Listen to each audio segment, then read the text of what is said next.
ಮತ್ತೆ ಈಗ ನೋಡಿ, ಈಗ ಒಂದು ಸಾಮ್ರಾಜ್ಯವನ್ನ ನೀವು ಕಟ್ಟಿದ್ರ, ಬಟ್ ಇದಕ್ಕೆ ಅಡಿಪಾಯವನ್ನು ಹಾಕಿದ್ಯಾ, ಯಾವ ರೀತಿ ಹಾಕಿದ್ರಿ? ಜೊತೆಗೆ ನಿಮ್ಮ ಬಾಲ್ಯ ಹೇಗಿತ್ತು ಸರ್? ಮನೆ ಪರಿಸ್ಥಿತಿ ಹೇಗಿತ್ತು?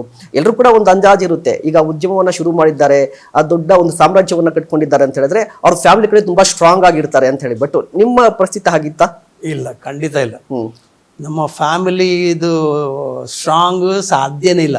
ಯಾಕಂದ್ರೆ ನಮ್ಮ ತಾಯಿ ಇಲ್ಲಿಟ್ರೇಟ್, ಓದು ಬರ ಗೊತ್ತಿಲ್ಲ. ನಮ್ಮ ಮನೆಯಲ್ಲಿ ಜಾಯಿಂಟ್ ಫ್ಯಾಮಿಲಿನಲ್ಲಿ ಯಾರೂ ಓದು ಬರ ಮಾಡಿರಲಿಲ್ಲ. ನಮ್ಮ ತಂದೆ ಮಾತ್ರ ಏರ್ಫೋರ್ಸ್ ನಲ್ಲಿದ್ರು, ಮಿಲಿಟರಿನಲ್ಲಿ. ವರ್ಷಕ್ಕೆ ಒಂದ್ಸಾರಿ ಬರ್ತಾ ಇದ್ರು. ಅವರು ನಮಗೆ ಟ್ರೈನಿಂಗ್ ಮಾಡ್ತಾ ಇದ್ರು.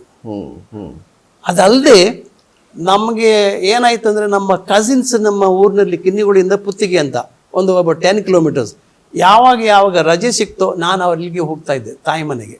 ಅಲ್ಲಿ ಇಬ್ಬರು ಕಸಿನ್ಸ್ ಇದ್ರು, ಅವರು SLC PUC ಮಾಡ್ತಾ ಇದ್ರು. ಸೊ ಅದಕ್ಕೋಸ್ಕರ ಕಲಿಯಬೇಕು ಅಂದ್ಬಿಟ್ಟು ಅಲ್ಲಿ ಹೋಗ್ತಾ ಇದ್ದೆ ನಾನು. ಇಲ್ಲಿ ಮನೆಯಲ್ಲಿ ಕಲಿಸ್ಲಿಕ್ಕೆ ಯಾರಿಲ್ಲ. ಚಿಕ್ಕಂದಿನಲ್ಲೂ ಕೂಡ ನೀವು ಒಂದು ವೇಳೆ ಮನೆಯಲ್ಲಿ ಹೋಮ್ವರ್ಕ್ ಮಾಡಿಸೋಕ್ಕೆ ಯಾರಾದ್ರೂ ಬೇಕು ತಾನೆ? ಹೌದು. ಯಾರೂ ಇಲ್ಲದೆ ಹೋದ್ರೆ ಏನ್ ಮಾಡ್ತೀರಾ? ಆದ್ರೆ ನನಗೆ ಏನಿತ್ತು, ನಾನೊಂದು ಕಲಿಯಬೇಕು, ಚೆನ್ನಾಗಿ ಓದ್ಕೊಂಡು ಬರಬೇಕು ಅಂತ ಹೇಳ್ಬಿಟ್ಟು. ಅದು ನನಗೆ ಹೇಳಿದ ಯಾರಂದ್ರೆ ನಮ್ಮ ಅಜ್ಜಿ, ನನ್ನ ತಾಯಿಯ ತಾಯಿ. ಅವ್ರು ಯಾವಾಗಲೂ ನನ್ನಲ್ಲಿ ಓದ್ಲಿಕ್ಕೆ ಇಷ್ಟ ತೋರಿಸುವಾಗ ಹೇಳ್ತಾ ಇದ್ರು, ನೋಡ್ ಮಗ, ನೀನು ಇಷ್ಟೊಂದು ಚೆನ್ನಾಗಿ ಓದ್ತಾ ಇದೆಯಲ್ಲ, ಚೆನ್ನಾಗಿ ಓದು, ದೊಡ್ಡ ಮನುಷ್ಯನಾಗುವಂತ.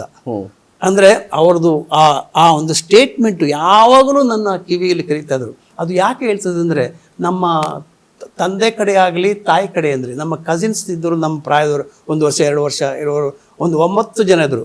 9 ಜನರು ಎಲ್ಲರೂ ಹುಡುಗಿರು, ನಾನೊಬ್ಬನೇ ಒಂದು ಗಂಡು.